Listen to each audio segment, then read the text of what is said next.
صحیح بخاری کتاب الایمان، جسے جبریل اور گفتگو گزشتہ درس میں ہو چکی ہے، آخری کچھ حصہ باقی رہ گیا تھا۔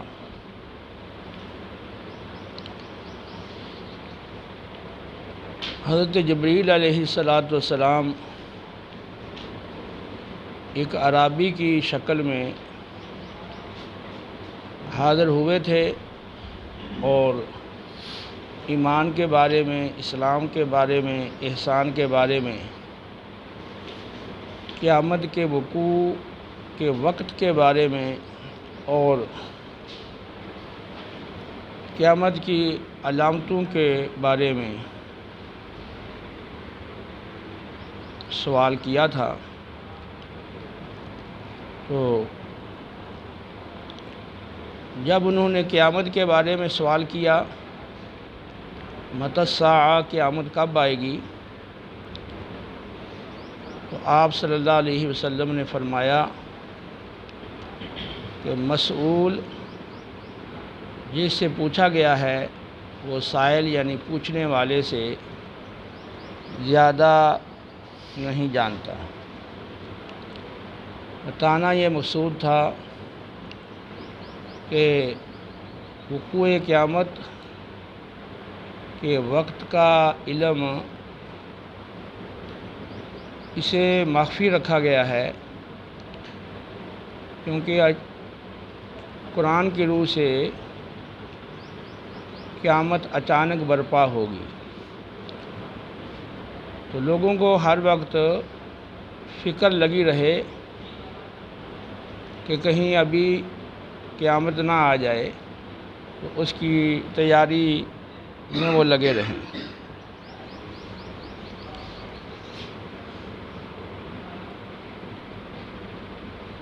آگے نبی کریم صلی اللہ علیہ وسلم نے فرمایا کہ میں تمہیں قیامت کی علامات کے بارے میں خبر دیتا ہوں۔ تو بعض اسناد سے جو متون مروی ہے اس میں باقاعدہ قیامت کی علامتوں کے بارے میں جبریل علیہ السلام کا سوال ہے، تو پھر آپ نے جواباً وہ علامات بتائی ہیں۔ قیامت کی علامات کا تفصیلی تذکرہ احادیث میں موجود ہے، یہاں اختصار کے ساتھ اجمالاً قیامت کی علامت کا ذکر فرمایا گیا ہے کہ لونڈی اپنے مالک کو جنے گی، اولاد اپنے والدین کی نافرمان ہو جائے گی، اور اولاد اپنے والدین کے ساتھ ویسا سلوک کرے گی جیسا آقا اپنی لونڈی کے ساتھ کرتا ہے۔ ایک معنی اس کا یہ ہے جو زیادہ ظاہر ہے، موجودہ دور کے اندر آپ دیکھ رہے ہیں کہ والدین کے ساتھ حسن سلوک والا رویہ اولاد کی طرف سے بہت کم پایا جاتا ہے، اور بعض والدین سے جب ان کی اولاد کے رویے کے حوالے سے کچھ سنتے ہیں تو آنکھوں سے آنسو بہہ پڑتے ہیں، اور خود والدین بعض اوقات رو رہے ہوتے ہیں۔ تو یہ علامات قیامت میں سے ہے، اور والدین کی بھی یہ کوتاہی ہے کہ وہ اپنی اولاد کو دین اور احکام دینیہ نہیں سکھاتے، صرف دنیا سکھاتے ہیں۔ تو ڈاکٹر بن گیا، انجینئر بن گیا، اور بھی بڑا عہدیدار بن گیا، تو پھر وہ اپنے والدین کی اطاعت فرمانبرداری، ان کی دلجوئی، ان کی خوش دلی سے وہ بے نیاز ہو جاتا ہے، اور بعض اوقات بیوی کے کہنے پر بیوی کو راضی رکھنے کے لیے والدین سے علیحدگی اختیار کر لیتا ہے، جبکہ والدین کو حاجت ہوتی ہے کہ وہ ان کی خدمت کرے، ان کی اطاعت کرے، ان کی ضروریات کو پورا کرے۔ تو بہرحال یہ بہت بڑا المیہ ہے کہ اولاد کا والدین کی اطاعت نہ کرنا۔ اولڈ ہاؤس بنا دیے گئے ہیں جو زیادہ ترقی یافتہ ممالک سمجھے جاتے ہیں، تو وہاں پھر والدین کو اولڈ ہاؤس میں داخل کروا دیا جاتا ہے۔ اسی طرح بادشاہ زیادہ لونڈیاں رکھیں گے تو ان سے جو بچے پیدا ہوں گے تو وہ اپنے والد کی جگہ پھر بادشاہ بنیں گے۔ تو اس طرح وہ لونڈی اپنے مالک کو جنے گی اس اعتبار سے کہ وہ بادشاہ وہ پوری رعایا کا ایک طرح کا سربراہ ہوگا، ایک مالک کی حیثیت اس کی ہوتی ہے،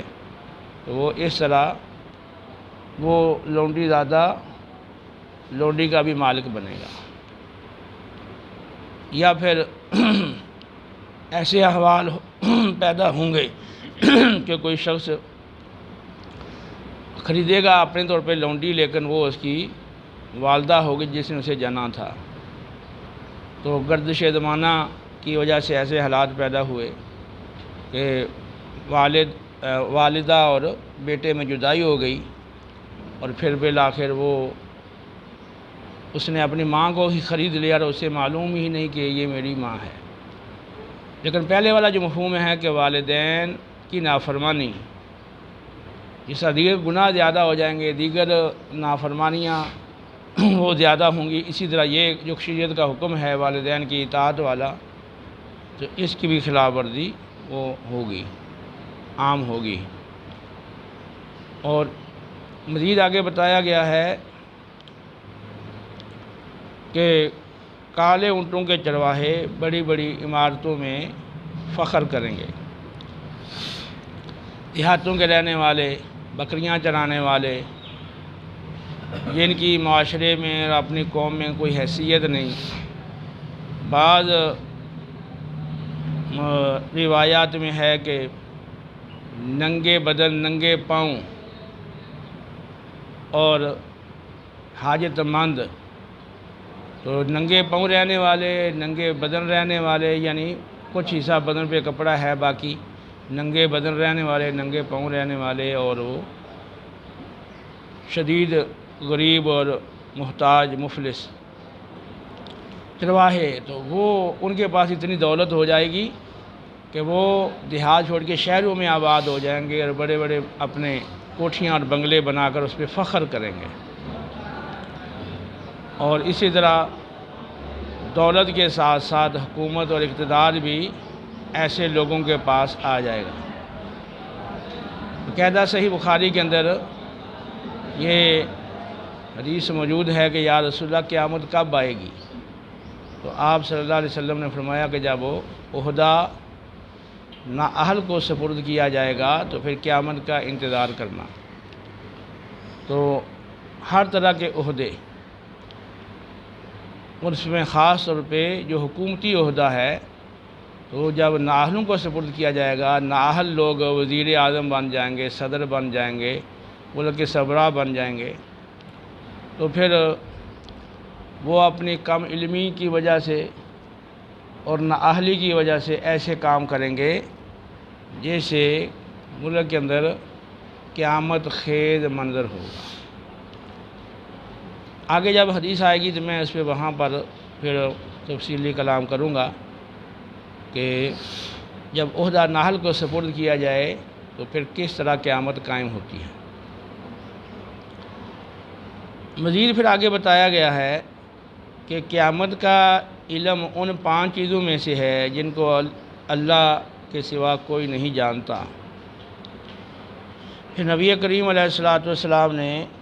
سورہ لقمان کی یہ آخری آیت آپ نے تلاوت فرمائی، ان اللہ عندہ علم الساعہ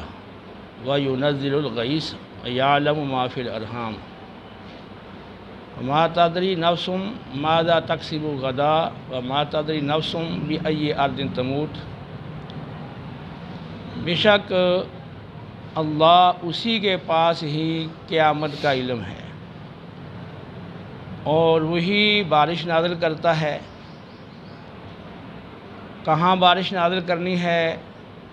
کب نازل کرنی ہے، کتنی نازل کرنی ہے، یہ ساری باتیں جو نازل کرنے والا ہے وہی جانتا ہے۔ اور ماؤں کے پیٹ میں کیا ہے، نر ہے یا مادہ ہے، زندہ پیدا ہوگا، مردہ پیدا ہوگا، لمبی عمر والا ہوگا، چھوٹی عمر والا ہوگا، عالم ہوگا، جاہل ہوگا، نیک ہوگا، خوش بخت یا بدبخت ہوگا۔ اور یہ جو ماں کے پیٹ میں موجود ہے یہ کیسے افعال کرے گا، کیسے کردار کا مالک ہوگا، اور اس کی عمر کتنی ہوگی، اس کا رزق کتنا ہوگا، اور اس کی دیگر خصوصیات وہ کیسی ہوں گی، اور وہ اوصاف ابھی جو اس میں پوشیدہ ہیں، پیدا ہونے کے بعد یہ نشو و نما پائے گا تو وہ اوصاف پھر ظاہر ہوں گے، تو وہ کیسے ہوں گے سارے کے ساری یہ تفصیلات کوئی نہیں جانتا، وہ اللہ ہی جانتا ہے۔ اور کوئی کہاں مرے گا، کون سی سرزمین پہ اسے موت آئے گی، اسے کوئی نہیں جانتا۔ ترمذی کی حدیث ہے اور سند اس کی صحیح ہے، جب کسی کی موت کا وقت آتا ہے تو اللہ تعالیٰ نے جہاں اس کی موت لکھی ہے اس زمین کی طرف اس کی حاجت پیدا کر دیتا ہے، اور وہ بڑی تیزی سے وہ اس مقام پر پہنچتا ہے اپنی حاجت کے سلسلے میں۔ تو یوں ہی پہنچتا ہے تو ادھر موت کا وقت چونکہ آ چکا، اس لیے اس کو موت وہاں آ جاتی ہے۔ تو کوئی نہیں جانتا کہ کس کو کہاں موت آئے گی، بے شک اللہ تعالیٰ وہ خبیر ہے، ہر طرح کی باتوں کی خبر رکھنے والا ہے اور علم رکھنے والا ہے۔ تو پھر اس نے پیٹھ پھیری اور وہ چل پڑا، یعنی جبریل علیہ السلام عرابی شکل میں آئے تھے، وہ چل پڑے، تو فرمایا کہ ردوہ، اس کو واپس بلاؤ۔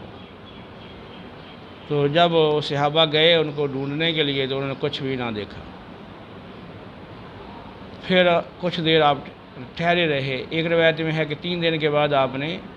حضرت عمر سے پوچھا رضی اللہ عنہ کہ وہ کون تھے، تو انہوں نے جب عرض کیا کہ مجھے معلوم نہیں، تو فرمایا کہ وہ جبریل علیہ السلام تھے، اور وہ تمہیں تمہارا دین سکھانے آئے تھے۔ یہاں پر ہے کہ لوگوں کو ان کا دین سکھانے آئے تھے۔ تو سورہ لقمان کی جو آخری آیت ہے اس میں علوم خمسہ کے حوالے سے بتایا گیا ہے کہ یہ علم اللہ تعالیٰ کے پاس ہی ہے اور وہی جانتا ہے۔ قیامت کب آئے گی، بارش کہاں، کب، کتنی مقدار میں نازل ہوگی، ماؤں کے پیٹ میں جو موجود ہے اس کی خصوصیات، اس کے اوصاف اور اس کے احوال اور متعلقات کیا ہیں، اور جو جس شخص کو موت آئے گی تو زمین کے کس حصے پر، کہاں پر موت آئے گی، فضاؤں میں مرے گا، سمندروں میں مرے گا، میدانی علاقوں میں، ریگستانوں میں، پہاڑوں میں، اور وہ موت کس جگہ اس کو آنی ہے۔ تو یہ ساری چیزیں، اور کل کو کیا کرے گا، تو یہ سب اللہ تعالیٰ ہی کو علم ہے۔ باقی یہاں پر یہ عمومی طور پر گفتگو یہ ہوتی ہے رسول اللہ صلی اللہ علیہ وسلم کے حوالہ سے، تو جو شخص جس نظریے سے منسلک ہے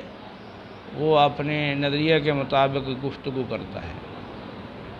بظاہر تو ہر ایک قرآن و سنت کا مدعی ہو کر، وہ قرآن و سنت کا عامل ہو کر وہ گفتگو کرتا ہے، لیکن اکثر یہ بات مشاہدے میں آئی ہے کہ اس میں افراط و تفریط وہ ہو جاتا ہے۔ سب سے پہلی بات یہ کہ اللہ رب العالمین کا جو علم ہے وہ علم ذاتی ہے۔ جن آیات میں فرمایا گیا ہے کہ اللہ کے سوا کوئی نہیں جانتا، اس کا مطلب یہ نہیں ہے کہ اللہ کے سوا نہ تو کوئی جانتا ہے اور نہ کسی کو اللہ تعالیٰ عطا کرتا ہے، یا نہ اللہ کی قدرت میں ہے کہ کسی کو عطا کرے۔ جہاں جہاں نفی آئی ہے وہ ہے کہ ذاتی طور پر از خود کوئی نہیں جانتا، صرف اللہ کی ذات ہے جو از خود جانتا ہے ذاتی طور پر۔ باقی اللہ کی عطا سے کوئی جانتا ہے یا نہیں جانتا، جس کو اللہ عطا کرتا ہے وہ جانتا ہے، جس کو عطا نہیں کرتا وہ نہیں جانتا۔ قرآن پاک کی آیات مبارکہ ذالک من انباء الغیب نوحیہ الیک، تلک من انباء الغیب نوحیہ الیک، اور ما کان اللہ لیطلعکم علی الغیب ولکن اللہ یجتبی من رسلہ من یشاء فلا یظہر علی غیبہ احدا الا من ارتضی الرسول، فلا یظہر علی غیبہ احدا الا من ارتضی من رسول، فلا یظہر علی وما هو علی الغیب بضنین، وعلمک ما لم تکن تعلم وکان فضل اللہ علیک عظیما۔ قرآن پاک کی ان آیات مبارکہ کی روشنی میں یہ بات خوب واضح ہے کہ اللہ تعالیٰ انبیاء علیہم السلام کو اپنی مشیت کے مطابق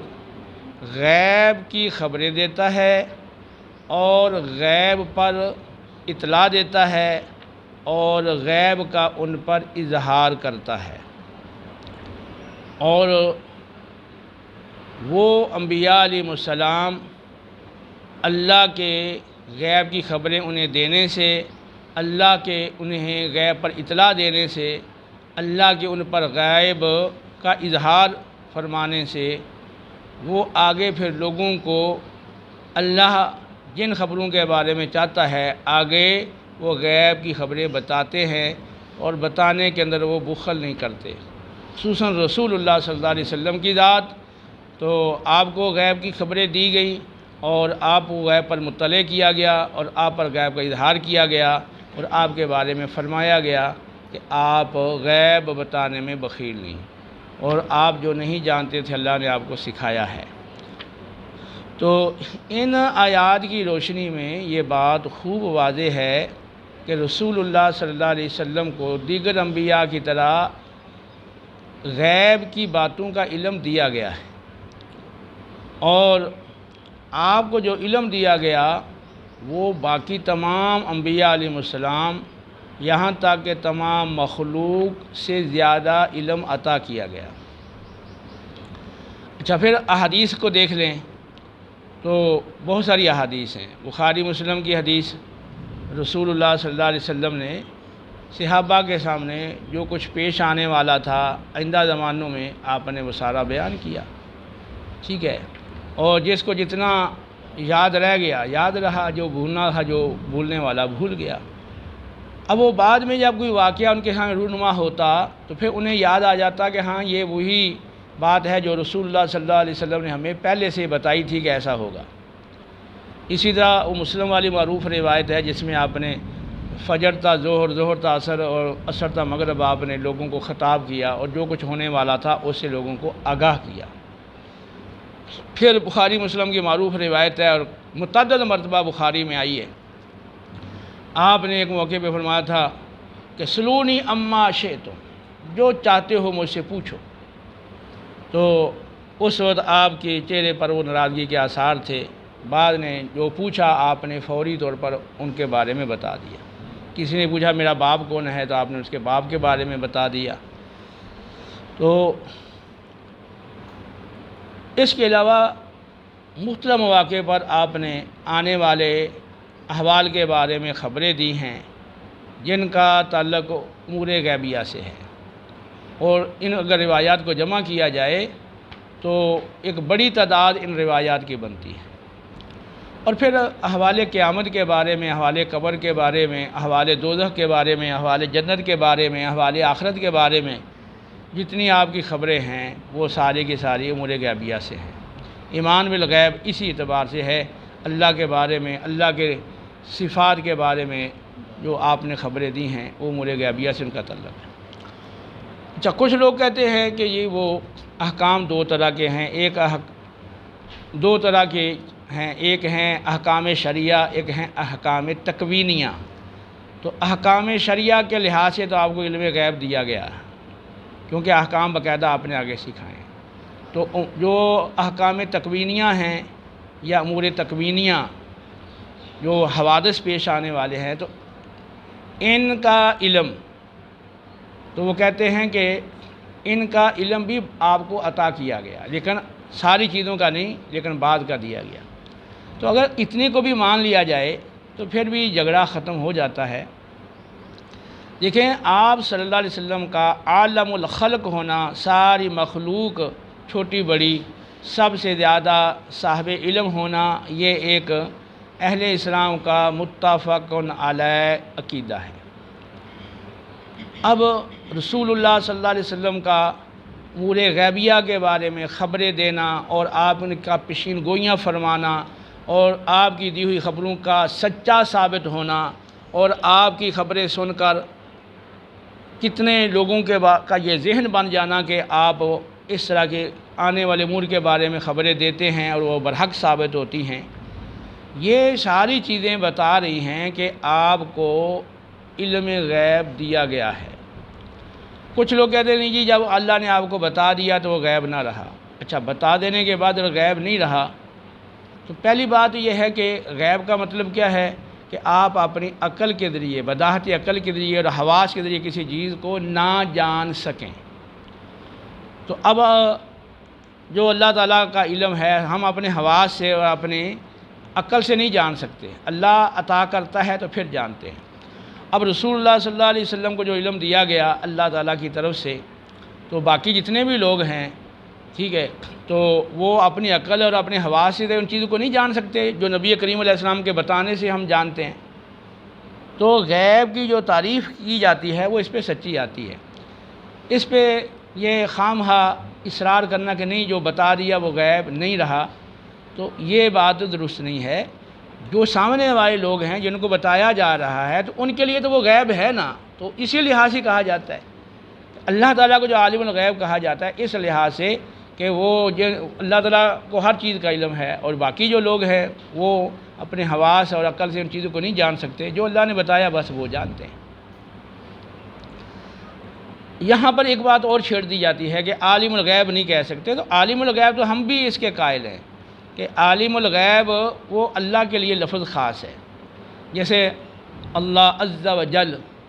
تو اب عز و جل آپ کہیں نبی عز و جل تو نہیں کہہ سکتے، اگرچہ نبی کو بھی عزت دی گئی ہے، بزرگی دی گئی ہے، لیکن عز و جل کا لفظ نہیں بولیں گے، وہ اللہ کے لیے خاص ہے۔ عالم الغیب کا لفظ اللہ کے لیے خاص ہے، کیونکہ اس کا معنی متبادر یہی ہے کہ از خود جاننا، تو از خود جاننے والا وہ اللہ کی ذات ہے، ذاتی طور پر جاننے والا۔ تو عالم الغیب کا اطلاق وہ اللہ کی ذات کے ساتھ خاص ہے۔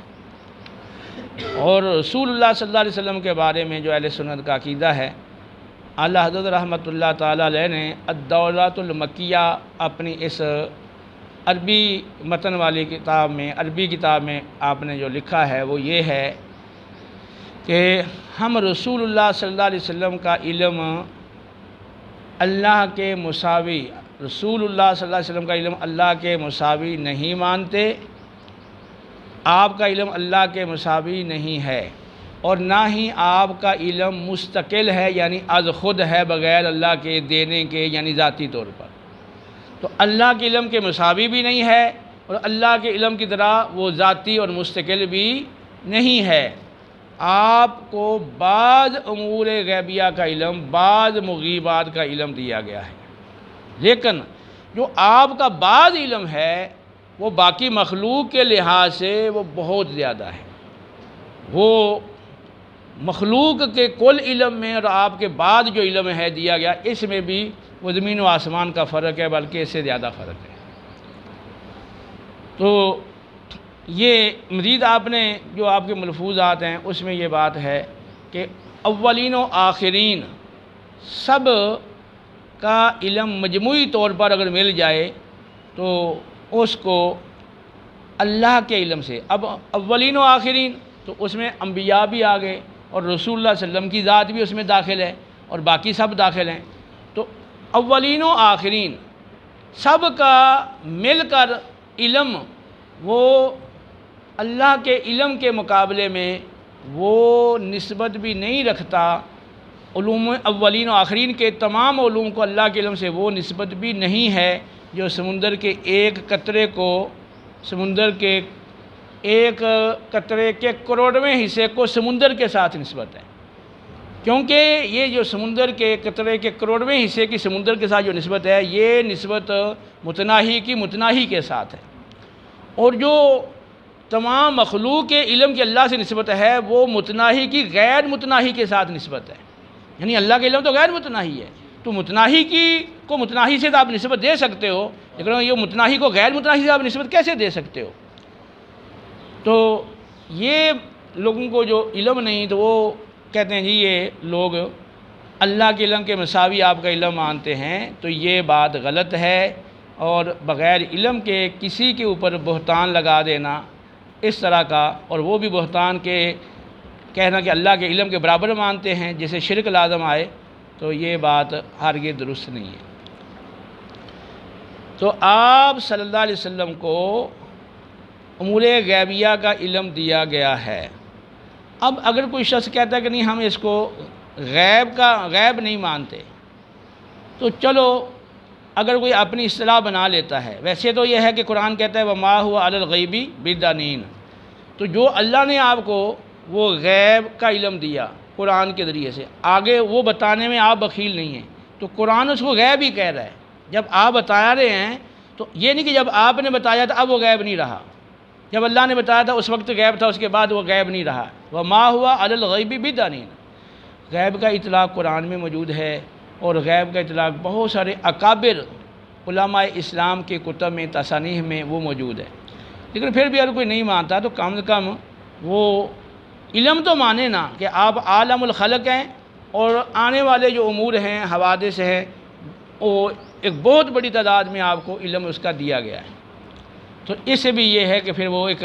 لفظی نزاع رہ جائے گا کہ اس کو ہم غیب کہیں گے یا نہیں کہیں گے، لیکن آنے والے امور کے بارے میں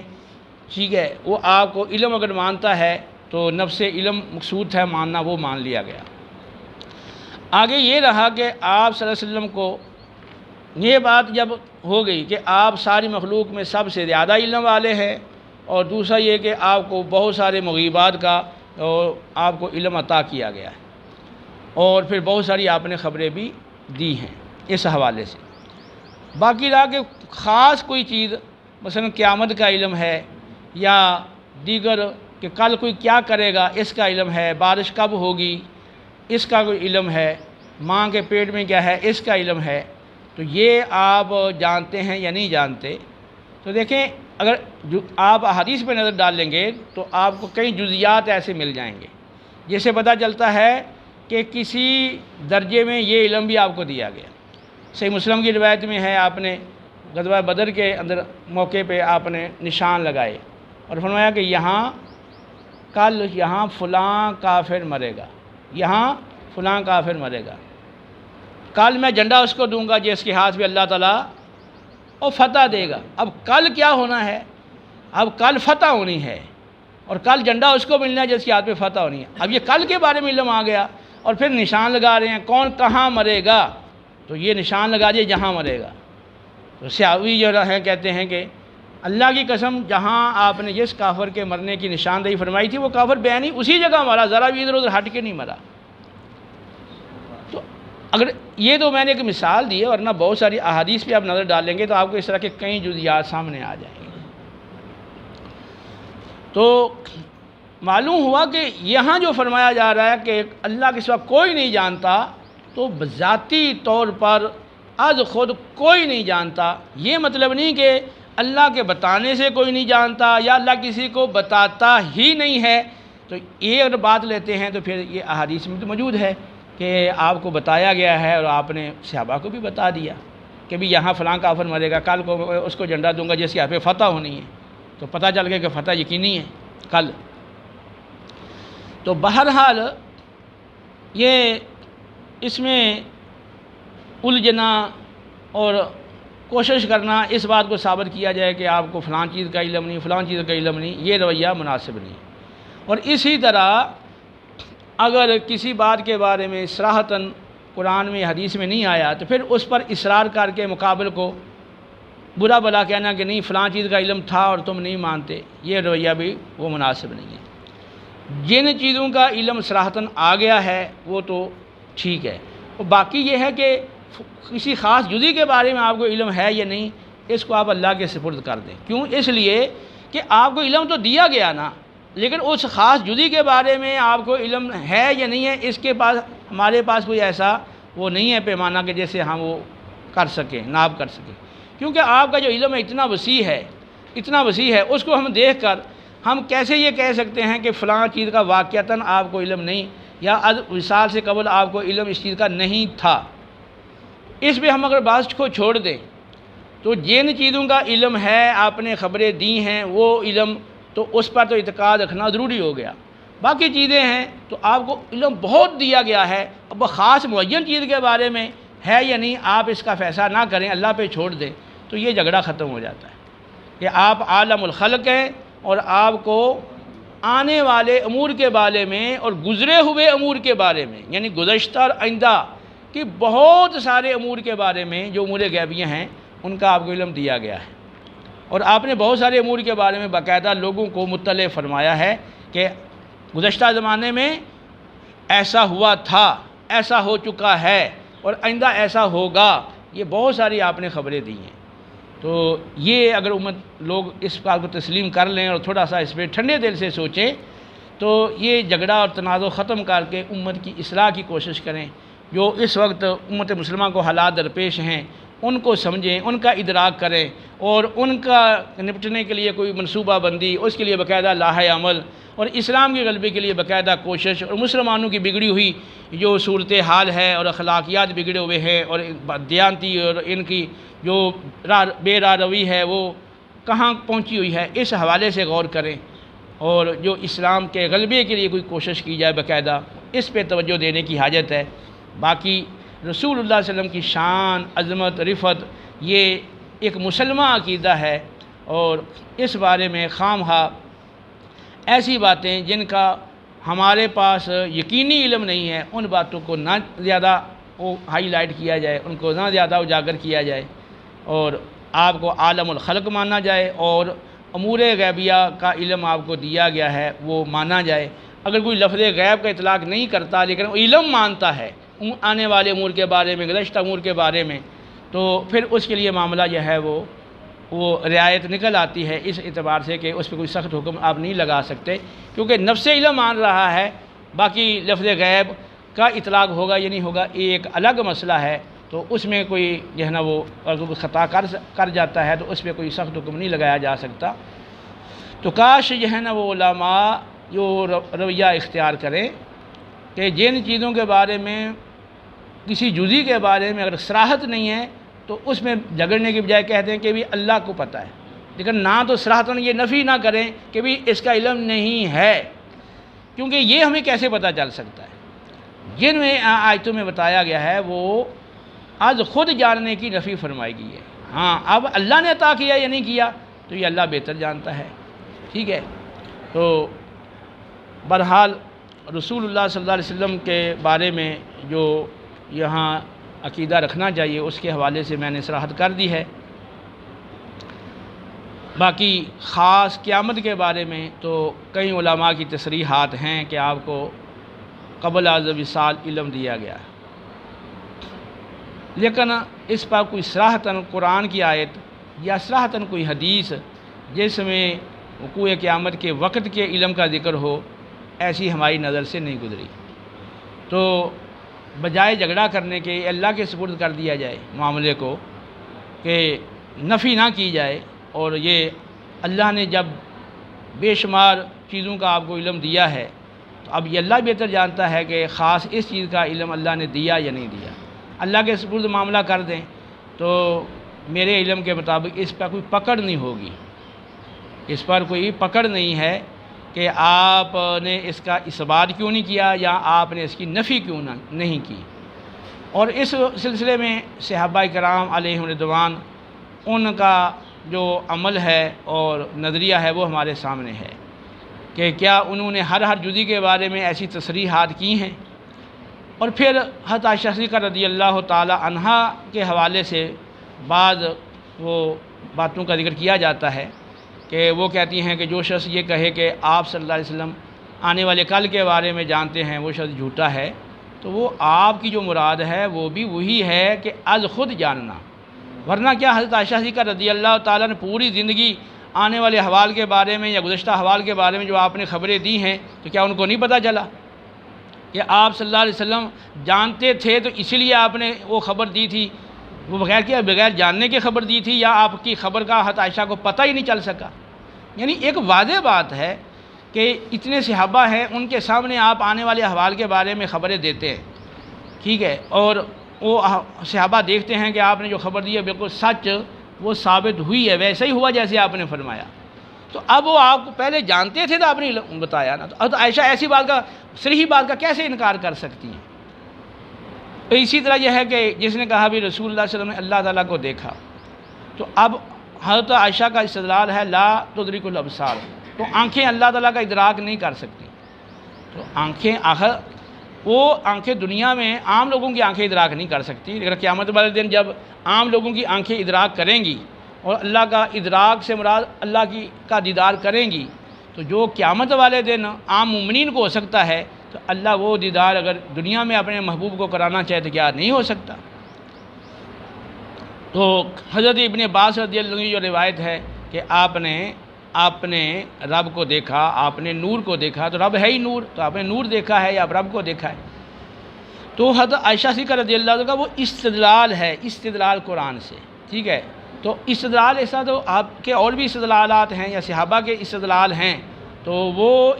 جو استدلال ہے ایک صریح بات جو ثابت شدہ ہے، تو اس کے مقابلے میں وہ استدلال قابل قبول نہیں ہوتا اگرچہ وہ کسی صحابی کا ہو۔ اب معراج کے بارے میں ہے کہ کوئی شخص یہ کہہ دے یعنی آپ کا تو جسم مبارک ہے نا اپنی بستر سے گم ہی نہیں ہوا، جبکہ علماء اسلام جو جمہور ہیں وہ سب مانتے ہیں کہ بیداری کے عالم میں آپ کو وہ معراج کرائی گئی۔ تو اب وہاں پر علماء کہتے ہیں کہ یہ آپ کے معراج سفر کی جو تیزی تھی کہ قلیل وقت کے اندر اس کا وقوع ہو گیا، وہ اس کو بیان کرنا مقصود ہے کہ آپ کا جسم گویا کہ گم ہی نہیں ہوا بستر سے۔ تو بہرحال ایسی جو باتیں ہیں ان کی توجیحات، ان کے جوابات وہ ہوتے ہیں۔ تو جو صریح باتیں ہیں اب اس کے خلاف کسی کی بات لے کر اپنی بات کو، اپنے نظریے کو ثابت کیا جائے، یہ درست نہیں ہے۔ تو کاش امت مسلمہ اور علماء اسلام اس بات کو پیش نظر رکھیں کہ آپ عالم الخلق ہیں اور آپ کو بے شمار امور غیبیہ کا علم دیا گیا ہے، باقی کسی خاص جزی کے اندر کوئی جھگڑا ہے تو وہ اللہ کے سپرد کر دیں اور ان باتوں میں زیادہ نہ پڑیں اور اپنی قلبی اصلاح کی طرف توجہ دیں، تزکیہ نفس کی طرف توجہ دیں، کیونکہ نبی کریم علیہ وسلم کی تشریف آوری کس لیے ہوئی ہے؟ یعلمہم الکتاب والحکمت ویزکیہم، تو کتاب و حکمت کی تعلیم اور تزکیہ نفس۔ تو اب وہ لوگ جو مناظرین ہیں، کتابیں لکھنا اور تقریریں کرنا اور ہر وقت انہی باتوں کو ہائی لائٹ کرنا کہ جن پہ کوئی نصوص قطعیہ نہیں ہیں اور ان کے زیادہ تر اپنے استدلالات پر وہ چیزیں مبنی ہیں، ان کو زیادہ ہائی لائٹ کرنا اور دوسرے لوگوں پر تان تشریح کرنا اس کی خاص بنیاد پر، اور پھر اپنی اصلاح سے غافل ہو جانا، لوگوں کی اصلاح سے غافل ہو جانا، لوگ نماز پڑھیں نہ پڑھیں، لوگ روزہ رکھیں نہ رکھیں، زکوٰۃ دیں یا نہ دیں، عشر دیں یا نہ دیں، ان کے اخلاقیات کیسے ہی گرے کیوں نہ ہوں، چوریاں کریں، ڈکیتیاں کریں، زناکاری کریں، بدنگاہی کریں، والدین کی نافرمانی کریں، لوگوں کو دھوکہ دیں اور جتنا مرضی کرپشن کریں اور سود کھائیں اور رشوتیں کھائیں اور ناچ گانے اور فلمیں ڈراموں میں پڑے رہیں اور جنسیات میں بے روی کا شکار ہوں، اولاد کی تربیت کا کوئی ان کو توجہ نہ ہو اور ان کے اس رویے سے اسلام کو زبردست نقصان پہنچے اور ان کے اس رویے سے ان کی آخرت کو زبردست نقصان پہنچے، تو اس کی کوئی پرواہ نہ کریں کہ یعنی کہ بس عقیدہ درست ہو تو یہ بات سمجھ سے بالا تر ہے کہ کون سا عقیدہ وہ درست کر رہے ہیں۔ ایمان باللہ کے بارے میں کچھ پتہ نہیں، ایمان بالملائکہ اور ایمان بالکتب اور ایمان بالرسل یا ایمان بالانبیاء اور ایمان بالآخرت کے بارے میں ان سے پوچھ لو تو ان کو کچھ پتہ نہیں۔ جو بنیادی اسلام کے عقائد ہیں ان کے بارے میں پتہ نہیں، قرآن و سنت کی بنیادی باتوں کا علم نہیں، تو پتہ نہیں وہ کون سے عقائد ہیں جن کے بارے میں کہتے ہیں کہ وہ جاننا ضروری ہے، بس وہ ایمان ضروری ہے اور یہ چیزیں ضروری نہیں ہیں۔ یہ رویہ بالکل غلط ہے۔ آخر اللہ کی بارگاہ میں حاضری ہونی ہے اور وہاں جواب دہی ہونی ہے۔ نبی کریم علیہ السلام نے تو نہیں فرمایا کہ نماز ضروری نہیں ہے۔ نماز ضروری نہیں ہے تو پھر من ترک الصلاۃ متعمدا فقد کفر کا کیا مطلب ہے؟ پھر جو ایمان اور کفر کے درمیان جو فرق نماز ہے اس کا کیا مطلب ہے؟ نبی کریم کے زمانے میں تو کوئی جماعت چھوڑتا تھا تو منافق سمجھا جاتا تھا، الا یہ کہ کوئی سخت مریض ہو،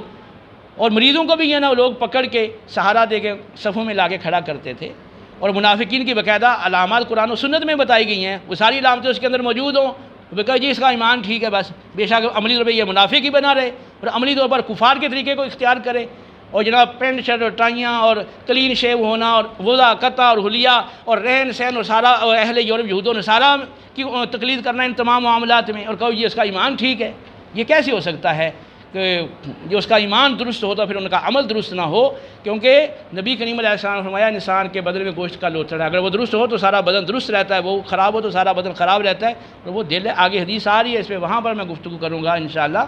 تو یہ میرا درد مندانہ یہ التجا ہے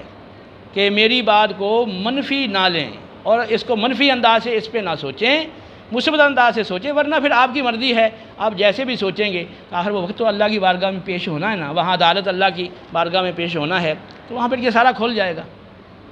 تو خدا کے بندو اپنی اصلاح کرو، قوم کی اصلاح کرو، لوگوں کی اصلاح کرو، اور اسلام کے غلبے کے لیے کوشش کرو، رسول اللہ صلی اللہ علیہ وسلم کے اسوہ حسنہ کی پیروی کرو، صحابہ کرام کا جو طریقہ ہے اس پہ چلو، اور جو آپ دعا مانگتے ہو کہ اے اللہ میں انعام یافتہ بندوں کے راستے پر چلا، تو یہ انبیاء کا راستہ ہے، دعوت حق والا راستہ، اور جو صدیقہ کا راستہ ہے، سچائی والا راستہ، کہ زبان بھی سچی ہو، عقیدہ سچا ہو، عمل سچا ہو، اور اللہ سے کیا ہوا عہد سچا ہو، بندوں سے کیے ہوئے وعدے سچے ہوں، اور صدیقین کا جو راستہ ہے سچائی والا، اور شہداء کا جو راستہ ہے دین کے غلبے کے لیے سب کچھ دے دینا، یہاں تک کہ اپنی جان دے دینا، اور جو صالحین کا راستہ ہے سنت کی موافقت والا راستہ،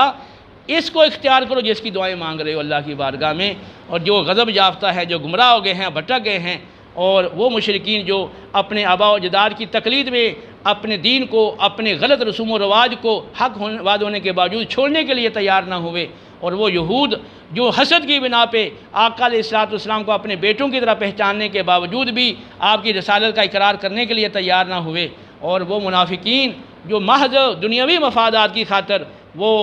اپنے اندر کفر چھپائے رکھا اور زبان سے صرف وہ اسلام کا ایمان کا اظہار کرتے رہے اور پوری زندگی نفاق میں پڑے رہے، اور اسی طرح نصارہ جو غلو کرتے رہے اپنے دین کے اندر، تو جن سے بچنے کی دعا کر رہے ہو ان چیزوں سے بچو، اور صراط مستقیم پہ ذرا ٹھنڈے دل سے سوچو کہ صراط مستقیم تو یہ ہے کہ آپ انبیاء، صدیقین، شہداء، صالحین کے عقائد و اعمال کو اختیار کریں، اور جو غضب جاتا ہے یہود نصارہ مشرکین و منافقین ان کے عقائد و اعمال سے بچیں۔ تو اس کو سامنے رکھ کے ذرا اپنا جائزہ لے لیں کہ کیا آپ کے عقائد اور اعمال کیا انبیاء، صدیقین، شہداء، صالحین جیسے ہیں ان کی طرح ہیں، عقیدہ اور عمل وہ ان کے طرز عمل پر ہے، اور اسی طرح جو یہود نصارہ مشرکین و منافقین ہیں کیا ان کے عقیدے اور طرز عمل سے آپ بچے ہوئے ہیں؟ اگر ایسا ہے تو آپ صراط مستقیم پر ہیں، ورنہ پھر آپ کو غور کر کے اور توجہ کر کے اپنی اس کمی کو دور کر کے اپنے آپ کو صراط مستقیم پر لانے کی اشد حاجت ہے، اور جو کوشش کرتا ہے صراط مستقیم پر چلنے کی اللہ اس کو عطا کرتا ہے۔ اور قرآن میں فرمایا یہدی بہ اللہ من اتبع رضوانہ سبل السلام، اللہ سلامتی کی راہوں پر اس پاک نبی کے ذریعے اور اس قرآن کے ذریعے اس شخص کو چلاتا ہے جو اللہ کی جو رضا کا طلبگار ہے، اللہ کی رضا کا پیروکار ہے۔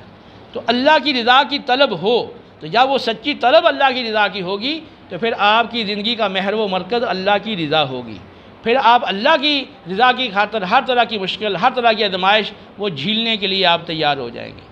تو جو رکاوٹ آتی ہے نا صراط مستقیم پر چلنے میں وہ آزمائش ہی ہوتی ہے، تو وہ آزمائش تو آنی ہے لَتُبْلَوُنَّ فِي أَمْوَالِكُمْ وَأَنفُسِكُمْ وَلَا تَسْمَعُنَّ مِنَ الَّذِينَ أُوتُوا الْكِتَابَ مِنْ قَبْلِكُمْ وَمِنَ الَّذِينَ أَشْرَكُوا أَذًى كَثِيرًا، تو یہ تمہاری جانوں کو تکلیف آزمائش تمہاری جانوں کی بھی ہونی ہے دین کی راہ میں، اور مالوں کی بھی آزمائش ہونی ہے۔ یہود و نصارہ مشرکین کی تکلیف دہ باتیں بھی تمہیں سن کے گوارا کرنی ہوں گی۔ اور وَلَنَبْلُوَنَّكُمْ بِشَيْءٍ مِّنَ الْخَوْفِ وَالْجُوعِ وَنَقْصٍ مِّنَ الْأَمْوَالِ وَالْأَنفُسِ وَالثَّمَرَاتِ۔ تو ہر طرح سے تمہاری آزمائش ہونی ہے، یہ اللہ تعالیٰ کی مرضی ہے۔ بھوک میں مبتلا کر کے آزمائش کرے، جانوں میں کمی کر کے، مالوں میں کمی کر کے، خوف مسلط کر کے، پیداوار میں کمی کر کے، ہر طرح سے اللہ تعالیٰ اپنے بندوں کو آزماتا ہے۔ اور جن تمام آزمائشی حالات میں دین پہ ثابت قدم رہتے ہیں اور صابر و شاکر رہتے ہیں، ان کے بارے میں فرمایا گیا ان پہ اللہ کی رحمتیں اور برکتیں اترتی ہیں، اور یہ لوگ ہدایت والے ہیں۔ تو صراط مستقیم کی ہدایت کب ملے گی؟ جب آپ آزمائشوں میں بھی دین پہ ثابت قدم رہیں۔ تو یہ ضروری ہے کہ آپ کا جائزہ لے کر اپنا محاسبہ کریں۔ وَلْتَنْظُرْ نَفْسٌ مَا قَدَّمَتْ لِغَدٍ۔ اہل ایمان ہر شخص غور کرے انہیں آنے والے کل کے لیے کیا کیا ہے، اپنے نفس کا کتنا تزکیہ کیا ہے، اپنے اعمال کو کتنا درست کیا ہے، نبی کریم علیہ السلام کی کتنی اتباع اور پیروی وہ کی ہے، اور دین کے غلبے کے لیے کتنی کوششیں کی ہیں، کتنا وہ انعام یافتہ بندوں کے راستے پر چلا ہے، کتنا وہ غضب یافتہ گمراہوں کے راستے سے بچا ہے۔ تو اس طرح سے ہر شخص اپنا جائزہ لے اور وہ صحیح راہ پر چلے۔ کاش اللہ ہمیں عقل سلیم دے اور ہمیں توفیق دے کہ ہم اللہ اور اس کے رسول صلی اللہ علیہ وسلم کی رضا اور ان کے بتائے ہوئے راستے پر چلیں، اور جو باتیں اس سے ہٹ کر ہیں ان باتوں کو ہم چھوڑ دیں، اور کاش ہمیں اپنی آخرت کی فکر پیدا ہو، اور اللہ تعالی ہمارے لیے ہدایت کے راستے آسان کر دے اور ہمارے لیے ہدایت کے راستوں کو کھول دے، اور اللہ تعالی ہمیں سچی ہدایت کی توفیق عطا فرمائے، ہمارے عقائد اور ہمارے اعمال دونوں وہ سنت کے موافق ہوں۔ وَمَا عَلَيْنَا إِلَّا الْبَلَاغُ۔